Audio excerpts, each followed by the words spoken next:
Hello everybody, welcome to our channel. Everybody say hi, everybody say bye.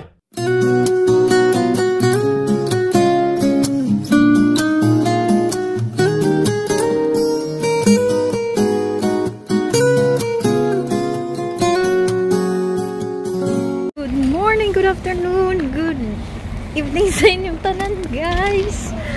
Oh my god. We just get out from work, guys. It's already 6 a.m.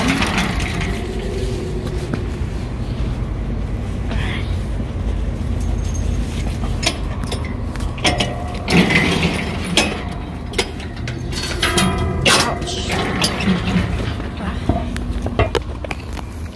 It's already 6 a.m. and we just get out from work. Look at that, guy. Look at that, how foggy it is tonight. This morning, grabe. But it's not that cold like last night. Last night is freezing. All cars are frozen. They are like ice. Nagsisigarilyo. It's like you're having cigarette. But look at how foggy it is. Look. Grabe. Where's the car, you be? There. But where is Ovi? He's not coming with us? Yeah, just text him. Alright, look at guys.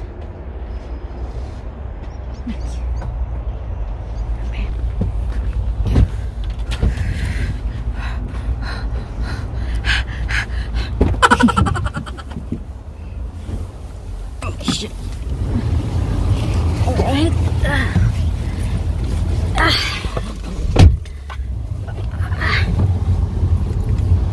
Everything is good aside from my boots. Crazy, it's very painful. I need to massage my, you know, the feet here. I need to massage that. Same with mine. Oh my god. So that's it, guys. We're going home already. Look at frozen. Grabe. Nakalavable ang sakit ng paa ko. As in.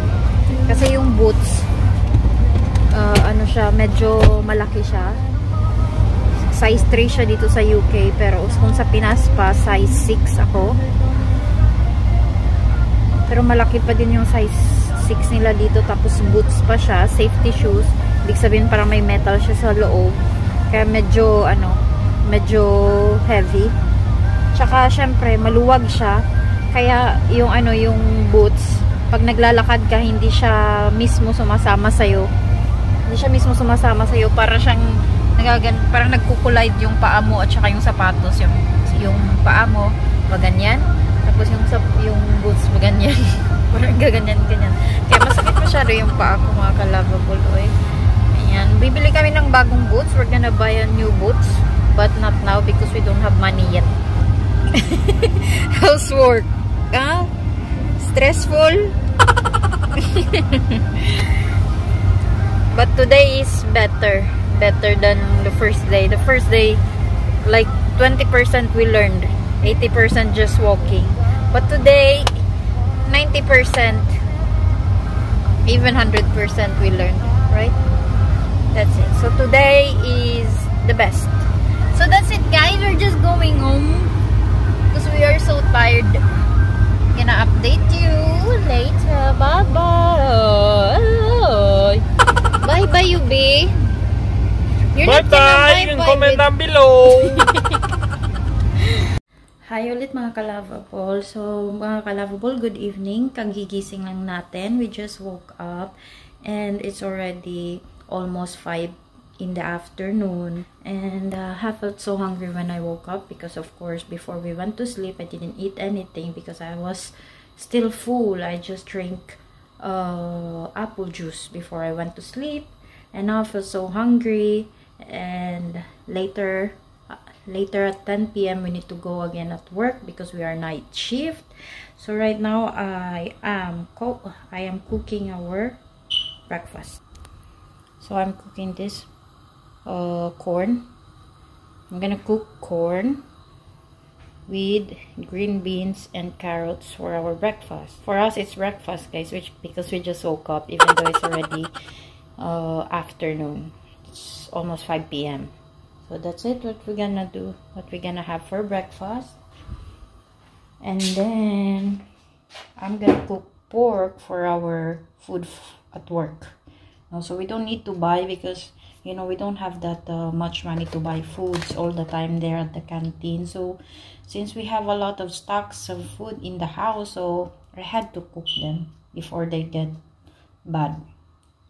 So that's it. I'm just gonna cook for now.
So this is our breakfast for today, guys.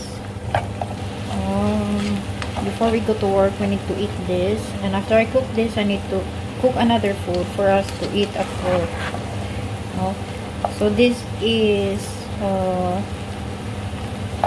I call it buttered corn with green beans and green peas. So I put carrots, green beans, green peas, corn, and inisa ko siya sa butter. So yan, hindi ko siya masyadong lulutuin kasi mas gusto ko yung medyo crunchy. Mas gusto ko siya na medyo crunchy siya. Same kay Mr. din.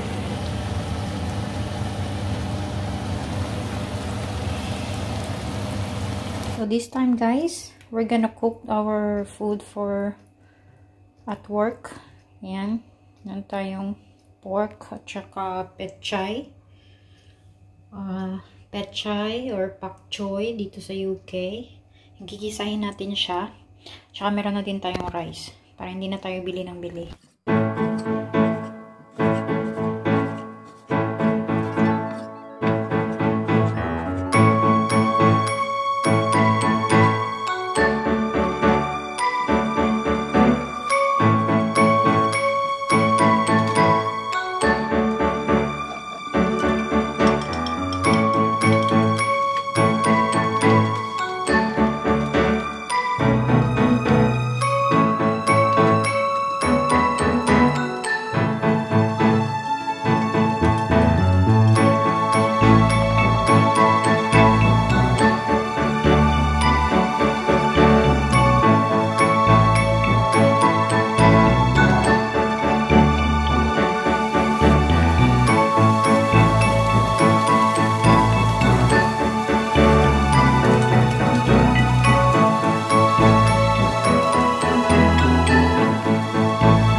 ready na.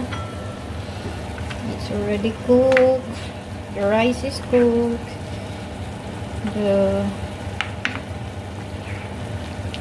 All foods for work, they're ready cooked. It's ready. Sarap.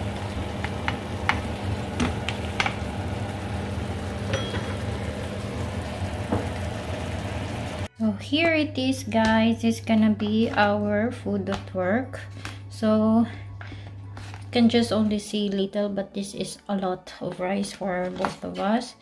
So we're just gonna have that rice when we are ready at work. And this one. So I cannot put them on the plastic yet because it's still hot. So I'm just gonna put it together later. It's already 7 something, guys. It's already 7 in the evening already. So I need to rest. Pala, guys, madaming nagtatanong sa comment section simula nung nag-post ako ng na may trabaho at bahay na kami, yung YouTube channel, yung video namin na yun. Ang daming nagtatanong at saka nag-PPM din sila sa akin kung ano ba yung trabaho namin ni Mr. So dito ko na lang sasagutin para isahan na lang. Lahat ng nagtanong ay masasagot. So nood kayo ng videos namin. Ayan, masasagot na po yung tanong mo. Kung curious po kayo or sa mga nagtanong kung ano po yung work namin na hobby, ay dito ko na po siya sasagutin. So, ang work namin ni Mr. guys, mga kalababol, ay sa warehouse. Sa warehouse kami nagtatrabaho as picker. So, hindi tayo familiar sa picker na trabaho sa Pilipinas kasi ewan ko, baka sa inyo, baka familiar kayo. At saka hindi ko pa talaga yan na naririnig yung picker na work sa Pilipinas. Kaya, i-explain ko na lang sa inyo kung ano ba yung picker na trabaho. Ayan, i-insert ko na lang dito yung clip para may idea kayo kung ano yung ginagawa namin sa work namin. So, ayan, panoorin niyo muna mga ka-lovable.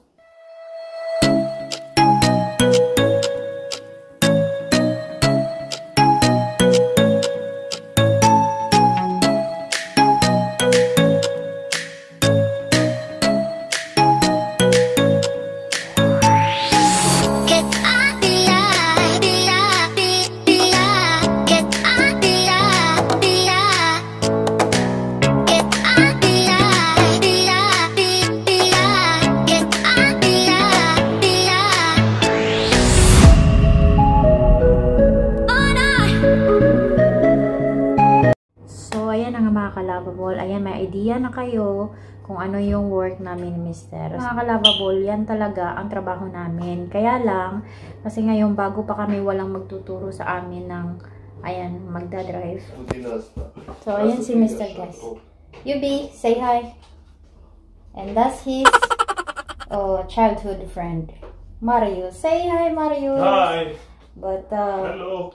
Don't mind him, he has already a wife. So, may asawa na siya. So, bali yung trabaho talaga namin. Ay, yun talaga yung tatrabahoin namin in the future. But for now, wala pa kasing magtuturo sa amin kasi, busy sila or wala lang talaga magti-train sa amin ngayon na available na magti-train sa amin sa mag-drive-drive. Kaya as for now, walking picker pa lang kami. Same pa din ang trabaho, same pa din. Pinagkaiba lang, hindi kami nagda-drive pa. Hindi pa kami nagda-drive, pala naglalakad pa lang kami.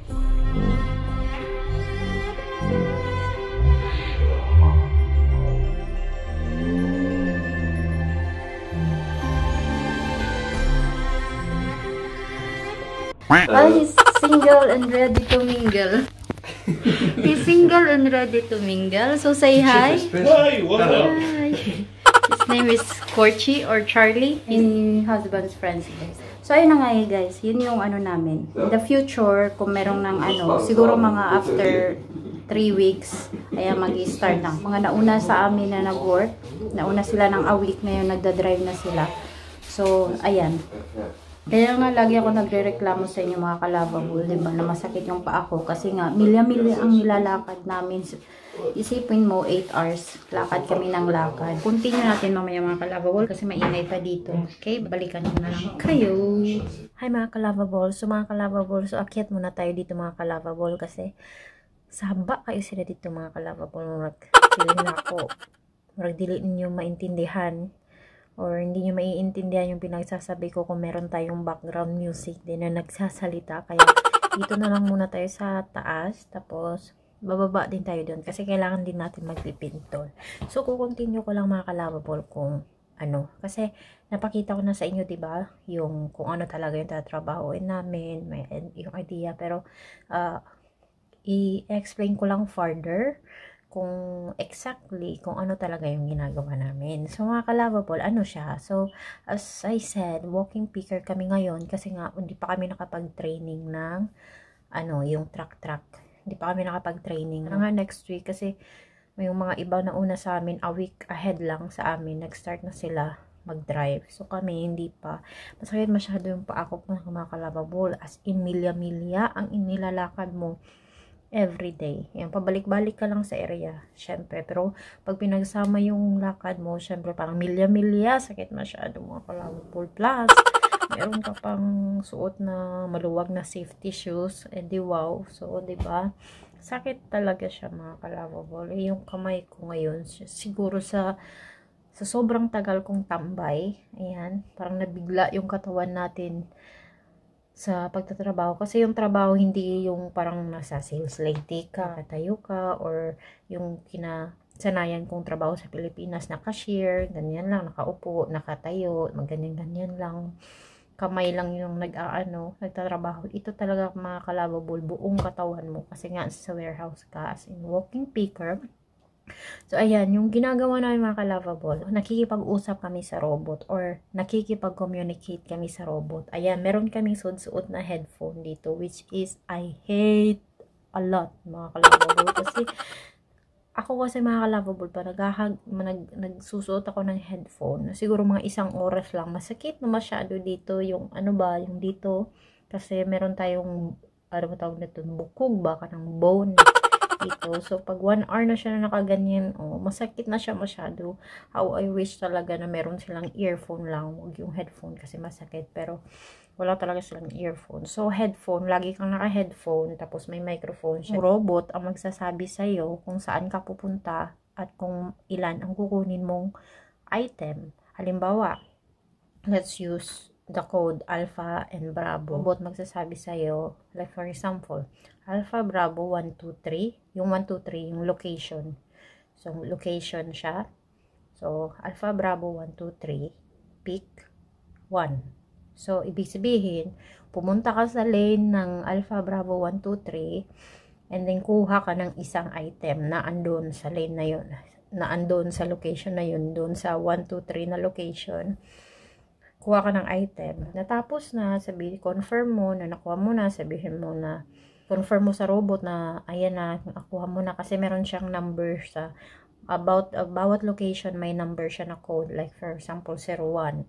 So, sabihin mo, nakasulat siya sa gilid ng location. Nakasulat siya sa gilid ng location yung code number na sasabihin mo para ma-confirm mo na nakakuha ka na. So, i-confirm mo din kung ilan ang kinuha mo. Tapos, ayan, pag na-confirm na, go ka naman sa another location. Sasabihin na naman ng robot kung saan yung next mo na location. So, ganyan lang siya mga ka-lovable. So, instead na magdadrive kami, nagwo-walk kami kasi nga walking picker tayo. O, lakad, alay lakad mga ka-lovable. Para tayo nakakyat ng bundok ng 5 beses. Grabe mga ka-lovable. Pero, nakakainis lang talaga sa trabaho mga ka-lovable ay yung pakikipag-usap sa robot. Kasi, hindi lahat ng panahon o lahat ng oras maiintindihan kanya. Most of the time, hindi kanya naiintindihan. Kaya, yung parang, parang pinapakulo yung dugo mo kasi hindi ka naiintindihan kahit tama naman yung sinasabi mo. Hindi niya naiintindihan. Kaya sabihin mo, like for example, sabihin mo yung code 10 pick 1. Ganyan. 10 pick 1. Ayan. Tapos sabihin na 40 pick 1. Incorrect. 40 pick 1, incorrect. No, nakakainis pa kahit siguro mahaba masyado yung ano mo, pasensya mo, kahit mas haba masyado, kahit pasensyosa ka, kahit pasensyosa, ano ba yan? Kahit pasensyosa ka, mawawalan ka talaga ng pag-asa sa robot, mawawalan ka talaga ng pasensya sa robot, makakapagsalita ka talaga ng mga hindi magaganda. Which is yun lang talaga yung problema. Kasi yung robot. So, yun yung problema. Nakakainis siya mga kalababol, na nakakatawa. Kasi, sa akin, so, syempre, kahit nga sa sarili ko, pag nakakapagsalita na ako ng hindi maganda, sinasabihan ko yung robot, visit ka, maglinis ka ng tenga mo. So, sa ako masyado mga kalababol. Hindi maliit ang pasensya ko, kaya ayan, pag nawawalan ako ng pasensya, trash na talaga ako sa robot, visit. Tapos yung nakakatawa pa, yung robot, pag nagagalit ka na, hindi talaga niya yan mare-recognize, kasi nga yung pag-training nyo, tinrain lahat ng words, yung 1, 2, 3. So kahit may kumuha ng machine mo, pag ibang boses yung nagsasalita, hindi niya yan mare-recognize. Dapat yung boses mo lang talaga. Tapos yung boses na yung nung nag-train ka, yung train mo yung words, so syempre yung nag-train ka, diba? Soft yung mo, 1, 2, 3, 4, 5, soft yung voice mo. So pag nagagalit ka na, syempre nag-iiba yung tone ng voice mo, which is hindi niya yun mare-recognize. Kaya kahit nagagalit ka na, kailangan mo talaga mag-soft voice. Visit. Magsasalita mo talaga kahit may mga, kailangan mo pa rin mag-soft voice. 1. So, ganyan mga kalababol. Nakakatawa siya, lalo na sa iba, kasi itong trabaho na to talaga mga kalababol, dito mo makikita kung gaano kahaba at kakunti yung pasensya ng mga tao. Kasi mga kalababol, kahit pagod na ako, tawa pa din ako ng tawa, kasi merong mga tao na sobrang liit ng pasensya. Maririnig mo na lang talaga lahat ng mga nila, mga pinagsasabi nila ng mga masasama sa robot. Nagkakatawa. Yung si Mr. namin sa mga kalababol, nakita ko. Ginaganyan-ganyan na yung papel niya, kasi parang yung sama ng loob niya or yung inis niya sa papel niya na lang. Kasi nga, hindi siya maintindihan. Ay, naku. So, ayan mga kalababol, yan yung trabaho namin. May isang beses pa yung mga kalababol na baguhan siya mga kalababol. Baguhan din siya mga kalababol. Pero nauna lang kami ng mga siguro nauna kami ng mga 10 days. Naglalakad kami kasi nga magpipik kami. Machine kasi mga kalababol, lagi mong sasabihin na say it again, hindi mo naririnig. Tapos, kung halimbawa may kinonfirm ka, tapos hindi magsasalita yung robot, ibig sabihin yun, hindi ka niya narinig or hindi ka niya naintindihan. Pag hindi ka niya naiintindihan, sasabihin niya, incorrect, please try again. So, sabihin mo agad, say it again. Sa likod ko, sabi niya, say it again. Basta malumana yung buso. Sabi niya, say it again, say it again, say it again. Say it again, say it again. Hanggang sa sumigaw siya mga kalababol. Say it again! Sabi. Kaya mag-adjust mga kalababol pag ka na. Pag, ano pa tawag nun? Pag inis ka na, tapos kailangan mo mag-adjust na. Kahit inis ka na, kailangan pa din yung voice mo ay soft. Ang hirap kaya mag-adjust ng ganyan mga kalababol. Tapos, pag nag-adjust ka, kailangan mo mag-soft. Tapos, after that, mga kalababol, na ilang try mo na paintindi sa robot, pag naintindihan mo na siya, makakasalita ka talaga ng love. Kalababol, okay yung job. kailangan, ang puhunan lang talaga sa trabaho, yung strength mo talaga, yung lakas. Kaya kailangan natin matulog ng sakto kasi kailangan natin ang strength. Hindi utak ang labanan mga kalababol, kundi yung ano mo, yung lakas at saka presence of mind. Yun yung kailangan sa work. Kaya kailangan ng tamang tulog. Proud talaga ako sa sarili ko kasi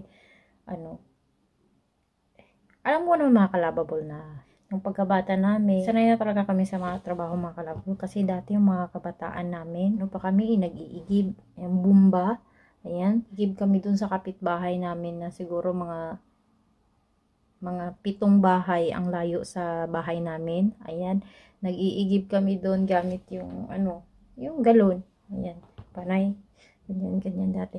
So mag-proud ako sa sarili ko mga kalababol kasi yung mga nakakaya ko talagang buhatin kahit yung mga mabibigat na pangkaya ng isang tao lang. Yung parang nabibigatan din yung mga lalaki pero at least ako nabibigatan ako pero nakakaya ko. Ayan.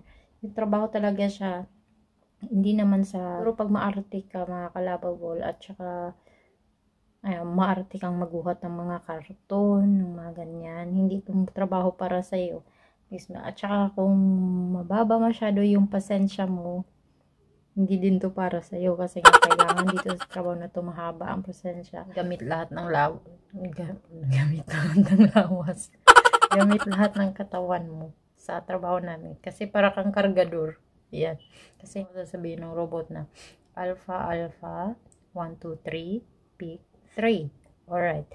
Kung pupunta ka dun sa location ng Alpha, 1, 2, 3, kumuha ka ng 3. So, paano pag yung mga lalaking box yung andun, or mabibigat na box, kukuha ka talaga ng 3. Ilalagay mo doon sa cage mo. Kasi may cage ka. Lalagay mo, kuha ka ng 3. Lalagay mo sa cage mo, confirm mo. Tapos sasabihin na naman sa'yo yung next na location.